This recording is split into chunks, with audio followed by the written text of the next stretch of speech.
Hello student, I'm Leelam Chandrakar from department of zoology. आज का हमारा टॉपिक है लिपिड। इस लेक्चर में हम लिपिड के स्ट्रक्चर और उसके क्लासिफिकेशन को डिस्कस करेंगे। तो पहले देखते हैं इंट्रोडक्शन को। तो लिपिड जो है वो एक ऑर्गेनिक कंपाउंड होता है जो कि लिविंग एनिमल के बॉडी में प्रेजेंट होती है। लिपिड को हम ट्रू पॉलीमर नहीं कह सकते क्योंकि ये सिंगल मोनोमर से मिलकर नहीं बने होते हैं। डिफरेंट डाइवर्स ग्रुप मिलकर के लिपिड मॉलिक्यूल्स को बनाते हैं। ठीक है। लिपिड जो है वो वाटर में इनसॉल्यूबल होते हैं क्योंकि ये नॉन पोलर ग्रुप होते हैं।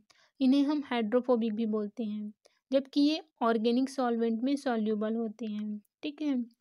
लिपिड की सिंपलेस्ट फॉर्म जो है वो फैटी एसिड होती है। वैसे तो लिपिड का कोई स्पेसिफिक मोनोमर नहीं है, ये डाइवर्स ग्रुप है, बट लिपिड का स्ट्रक्चरल यूनिट या फिर सिंपलेस्ट फॉर्म फैटी एसिड और ग्लिसरॉल होती है। ठीक है। तो लिपिड जो है वो फैटी एसिड और ग्लिसरॉल से मिलकर बना होता है। उसके बाद है कंपोजिशन। तो लिपिड कार्बन, हाइड्रोजन और ऑक्सीजन के बने ऑर्गेनिक कंपाउंड है जिसमें ऑक्सीजन का परसेंट कार्बन से कम होती है। ठीक है। कुछ लिपिड में नाइट्रोजन, फास्फोरस और सल्फर भी पाए जाते हैं। उसके बाद है स्ट्रक्चर ऑफ लिपिड। अब देखते हैं कि कैसे एक फैट का मॉलिक्यूल्स बनता है। हमने कहा था कि लिपिड जो है वो फैटी एसिड और ग्लिसरॉल से मिलकर बना होता है। तो यहाँ पे ये एक ग्लिसरॉल का मॉलिक्यूल्स है जिसमें 3 कार्बन होता है। ये है फर्स्ट कार्बन, ये है सेकेंड कार्बन और ये होता है थर्ड कार्बन। और हर कार्बन के साथ में OH ग्रुप लगा होता है। तो यहाँ पे हर कार्बन के साथ में OH ग्रुप लगा हुआ है। तो यहाँ पे 3 कार्बन है तो OH की संख्या भी 3 है। ठीक है। और यहाँ पे फैटी एसिड के 3 मॉलिक्यूल्स हैं जिसमें से ये फर्स्ट मॉलिक्यूल है, ये है सेकेंड मॉलिक्यूल्स और ये है थर्ड मॉलिक्यूल। ठीक है। अब अगर इसके एक मॉलिक्यूल को देखें फैटी एसिड के, तो इसके एक साइड में कार्बोक्सिलिक ग्रुप होता है, मतलब कि COOH ग्रुप होता है, और एक साइड में लॉन्ग हाइड्रोकार्बन चेन होता है जिसे हम R से डिनोट करते हैं। ठीक है। तो एक ग्लिसरॉल के साथ में फैटी एसिड के 3 मॉलिक्यूल जो है वो आकर के अटैच होता है। ठीक है। तो यहाँ तो जो OH ग्रुप है ग्लिसरॉल का, वो फैटी एसिड के H के साथ में बॉन्ड बनाता है। ठीक है। जिससे यहाँ पे वाटर बनता है। यहाँ पे 3 OH ग्रुप है तो 3 वाटर के मॉलिक्यूल्स बनेंगे। ठीक है। और वाटर जो है वो रिलीज हो जाएगा। तो यहाँ पे वाटर के 3 मॉलिक्यूल्स बनते हैं जो कि बाहर रिलीज हो जाता है। अब जब वाटर रिलीज होता है तो यहाँ पे कार्बन और ग्लिसरॉल के कार्बन और फैटी एसिड के ऑक्सीजन के बीच में लिंकेज बनता है। ठीक है। जिसको एस्टर लिंकेज कहते हैं। तो यहाँ पे कार्बन और ऑक्सीजन के बीच में एक बॉन्ड बन जाता है। इन बॉन्ड को एस्टर बॉन्ड या फिर एस्टर लिंकेज बोलते हैं। ठीक है। जैसे कि प्रोटीन में पेप्टाइड बॉन्ड बनता है, कार्बोहाइड्रेट में ग्लाइकोसिडिक बॉन्ड बनता है, वैसे ही लिपिड में एस्टर बॉन्ड बनता है। ठीक है। उसके बाद है टाइप्स ऑफ फैटी एसिड। तो फैटी एसिड 2 टाइप के होते हैं। फर्स्ट होता है सैचुरेटेड फैटी एसिड और सेकंड होता है अनसैचुरेटेड फैटी एसिड। तो इसमें फर्स्ट हम देखते हैं सैचुरेटेड फैटी एसिड को। तो सैचुरेटेड फैटी एसिड ऐसे फैटी एसिड होते हैं जिनमें सारे सिंगल बॉन्ड होते हैं हाइड्रोकार्बन चेन में, मतलब कि इन फैटी एसिड की कार्बन चेन के बीच में एक भी डबल बॉन्ड नहीं पाए जाते।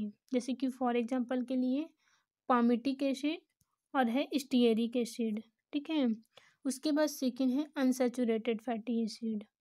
तो अगर हाइड्रोकार्बन चेन के कार्बन के बीच अगर एक से अधिक डबल बॉन्ड प्रेजेंट है तब उसे अनसैचुरेटेड फैटी एसिड कहते हैं। ठीक है।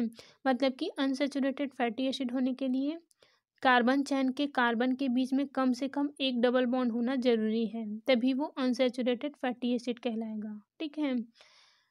अनसैचुरेटेड फैटी एसिड जो है वो रूम टेम्परेचर में लिक्विड होते हैं, और जो सैचुरेटेड फैटी एसिड है ये रूम टेम्परेचर में सॉलिड होते हैं। ठीक है।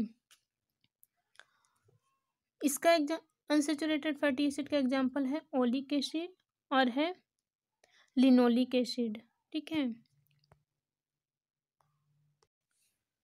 उसके बाद है क्लासिफिकेशन ऑफ लिपिड। तो लिपिड को 3 ग्रुप में क्लासिफाइड किया गया है। इसमें से फर्स्ट है सिंपल लिपिड, सेकेंड है कंपाउंड लिपिड और थर्ड है डिराइव्ड लिपिड। तो इसमें से फर्स्ट है सिंपल लिपिड। तो ये सिंपल लिपिड जो है वो डिफरेंट टाइप के अल्कोहल और फैटी एसिड के कंपाउंड होते हैं। इनमें प्रेजेंट अल्कोहल के बेस पे सिंपल लिपिड 2 टाइप की होती हैं। फर्स्ट होता है फैट एंड ऑयल्स और सेकेंड होता है वैक्स।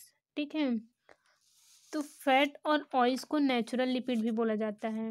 ये ग्लिसरॉल और फैटी एसिड से बनते हैं और ये फैटी एसिड और ग्लिसरॉल के साथ एस्टर बॉन्ड होते हैं। ठीक है, तो इसमें हम फर्स्ट देखते हैं फैट एंड ऑयल्स को। तो अगर ऑयल को देखें तो ऑयल जो है वो नॉर्मल टेम्परेचर मतलब कि रूम टेम्परेचर पर लिक्विड है और इनमें अनसैचुरेटेड फैट पाई जाती है। ठीक है, ये सभी प्लांट और कुछ एनिमल से प्राप्त किए जाते हैं, जैसे कि फॉर एग्जांपल के लिए मस्टर्ड ऑयल और होता है कोकोनट ऑयल। ठीक है, उसके बाद सेकेंड होता है इसमें फैट। तो फैट जो है वो नॉर्मल टेम्परेचर पर सॉलिड होते हैं और ये सैचुरेटेड फैटी एसिड से बने होते हैं। ठीक है, ये सभी एनिमल्स में पाए जाते हैं और आर्टिफिशियल रूप से ऑयल के हाइड्रोजनेशन से प्राप्त किए जाते हैं। ठीक है, उसके बाद है वैक्स। तो वैक्स जो है वो सिंपल लिपिड है। इसमें एक मॉलिक्यूल फैटी एसिड का और एक मॉलिक्यूल जो है वो हाई मॉलिक्यूलर वेट वाली मोनोहाइड्रिक एल्कोहल का होता है। ठीक है, ग्लिसरॉल के स्थान पर इसमें अधिक मॉलिक्यूलर वेट वाले एल्कोहल के साथ में फैटी एसिड के एस्टर होते हैं। ये एनिमल्स के स्किन की सीबेसियस ग्लैंड और वाटर में रहने वाले इंसेक्ट और बर्ड में पाए जाते हैं। ये हेयर्स, फेदर्स और स्किन को वाटरप्रूफ बनाते हैं। ठीक है, उसके बाद सेकेंड टाइप है इसका कंपाउंड लिपिड। तो कंपाउंड लिपिड ऐसे लिपिड है जिनमें फैटी एसिड और एल्कोहल के अलावा अदर केमिकल ग्रुप भी पाए जाते हैं। ये कॉम्प्लेक्स लिपिड कार्बन, हाइड्रोजन और ऑक्सीजन के साथ में नाइट्रोजन और फास्फोरस के कॉम्प्लेक्स मॉलिक्यूल्स हैं। ठीक है, अब इसको अलग अलग ग्रुप में क्लासिफाइड किया गया है। इसमें से फर्स्ट है फॉस्फोलिपिड। तो फॉस्फोलिपिड जो है वो फैटी एसिड के नाइट्रोजन और फास्फोरस युक्त ग्लिसरॉइड होते हैं और ये सभी एनिमल सेल्स में पाए जाते हैं, मतलब कि ये एनिमल की सेल मेम्ब्रेन में प्रेजेंट होती हैं। ठीक है, ये सेल की परमिएबिलिटी को कंट्रोल करते हैं। इसका एग्जांपल होता है लेसिथिन, सिफेलिन और होता है स्फिनोमाइलिन। ठीक है, ये सब जो है वो मेन फॉस्फोलिपिड होता है। उसके बाद सेकेंड है ग्लाइकोलिपिड। तो ग्लाइकोलिपिड में फैटी एसिड के अलावा नाइट्रोजन और कार्बोहाइड्रेट भी पाए जाते हैं।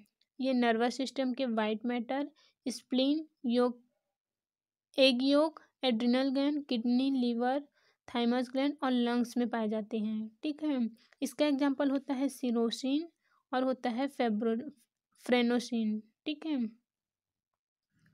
उसके बाद है अदर कॉम्प्लेक्स लिपिड जैसे कि एमिनोलिपिड।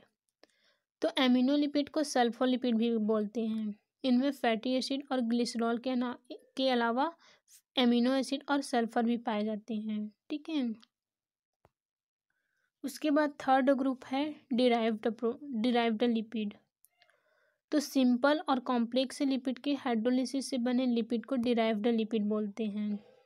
इनमें लिपिड के प्रायः सभी प्रॉपर्टीज पाए जाते हैं और ये मोम के समान होते हैं। इसके अंतर्गत स्टेरॉयड आते हैं। ठीक है, तो स्टेरॉयड जो है वो फैट से डिफरेंट होता है। स्टेरॉयड का स्ट्रक्चरल यूनिट जो है वो फैटी एसिड और ग्लिसरॉल दोनों नहीं होते हैं। इसका स्ट्रक्चरल यूनिट 4 रिंग स्ट्रक्चर होता है। ठीक है, तो 4 रिंग स्ट्रक्चर में से 3 रिंग स्ट्रक्चर जो है वो साइक्लोहेक्सॉन होता है, यानी कि इसमें 6 कार्बन होता है और जो चौथी रिंग है इन चौथी रिंग में सिर्फ 5 कार्बन होता है। ठीक है, और इसमें टोटल 17 कार्बन होते हैं। स्टेरॉयड जो है वो जितने भी सेक्स हार्मोन हैं जैसे कि टेस्टोस्टेरोन, एस्ट्रोजन, प्रोजेस्टेरोन, ये सब स्टेरॉयड हार्मोन में आते हैं। ठीक है, अब स्टेरॉयड बेसिकली एक क्लास ऑफ केमिकल कंपाउंड जिसे कोलेस्ट्रॉल बोलते हैं। इन कोलेस्ट्रॉल से डिराइव्ड होती है। ठीक है, तो कोलेस्ट्रॉल जो है वो स्टेरॉइड का एक टाइप है। ये एनिमल में प्रेजेंट होते हैं और एनिमल में सेल मेम्ब्रेन के अंदर प्रेजेंट होते हैं, जो कि सेल मेम्ब्रेन की फ्लूइडिटी को मेंटेन करता है। और कोलेस्ट्रॉल के थ्रू ही सेक्स हार्मोन जैसे कि एस्ट्रोजन, प्रोजेस्टेरॉन और टेस्टोस्टेरोन की सिंथेसिस होती है। ठीक है,